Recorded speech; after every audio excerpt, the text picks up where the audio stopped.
Biz esasen 3 görünüşünde fotoaparatlar kullanıyoruz. Olur. Klonkalı, aynalı ve aynasız görünüşünde.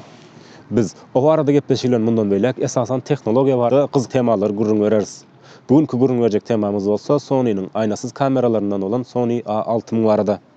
Gepleşimizin devamında bu kameranın çıkan yeri, vakti, ayrıtınlıkları ve o arada kızıklı maglumatlarla devam ederiz. Videonun sonunda olsa bu kamerada düşürülen video ve surat nuskalarıyla tamamlarız.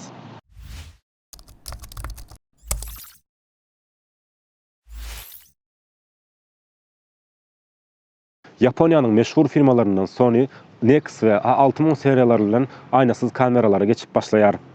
Özüm, koyur Sony muştuq hükmünde bu işlere başlamak isteyenlere Sony'nin A6000, 6300, 6500 görünüşlerini maslahat berip bilerin. Deňeşdirmek isteseniz, menin Nikon D7000, yani aynalı kamera ulanýadym. Aralarında tapawut, ISO ýaktlygy, instantane, yani çekim tizligi epesli tapawutlanýardy. Belki de siz kameranın üstünde gelen öz 16-50 mm lens bilen bir ýere suraty düşürmäne gitseňiz, belki size çynlaky seretmän bilerler. Siz hem olara öz düşüren suratlarınız bilen göz görkezin. Çünkü aynasız kameranın düşüren suraty aynalara göre epey tapawutlanýar. Sony A6000 2014-nji ýylyň kamerasyna garamazdan sekundda 11 san surat düşürip bilýär. Gowy tarapy hem Imaging Edge programmasy bilen düşüren suraty gönül telefonu oklap bilýär. Bellep geçişmeli kameranın üstünde 16-50 mm lens gelýär. Ýöne 1805 ýa-da 55-210 lenslerle gowy suratlar düşürip bilersiniz. Videolar üçin hem 28-70 ýa-da 30 mm 85 mm lensler sizin üçin gaty gowy işler çykardyp biler. Suraty düşürme işi hereketli ekran bilen has amatly. 3-inç ekrany we onuň 604000 çözgüdi var. 13 çekim mody ve kameranın 24 megapiksel hili var. Sony A6000'lar 1080p hilinde 60 fps'te video düşürüp bilýär. Şu wagtky biz video düşürip turan kamera hem Sony A6000. Sony'nin 6300, yani soňky versiýalarynda 4K mody hem bardyr. 344 gram ağırlığında bu kameranın ortaça bahasy $500 töweregi. O barada, ýa-da Sony A6000 barada başga soralarynız bolsa tesvire ýazyp bilersiniz. Men hem bu kamerada düşürülen suratlary size görkezmekçi. Hoş, sag bolun. Kanala agza bolup, video like koymagy, dostlaryňyz bilen paýlaşmagy unutmaň. Biz bilen galyň.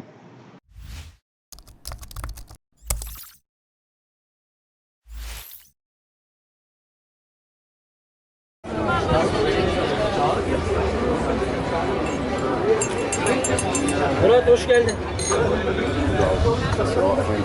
Bu işlerde bağımlılık aga.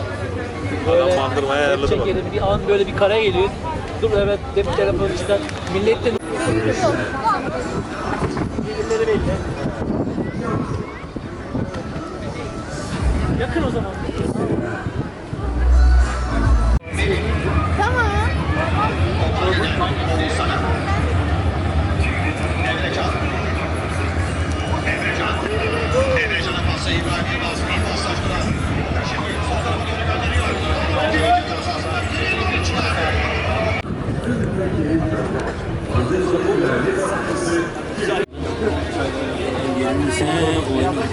Yenilirse gideriz eve yatarız.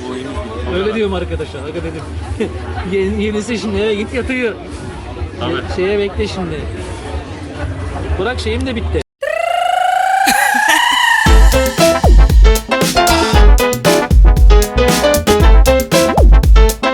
Канули медиа.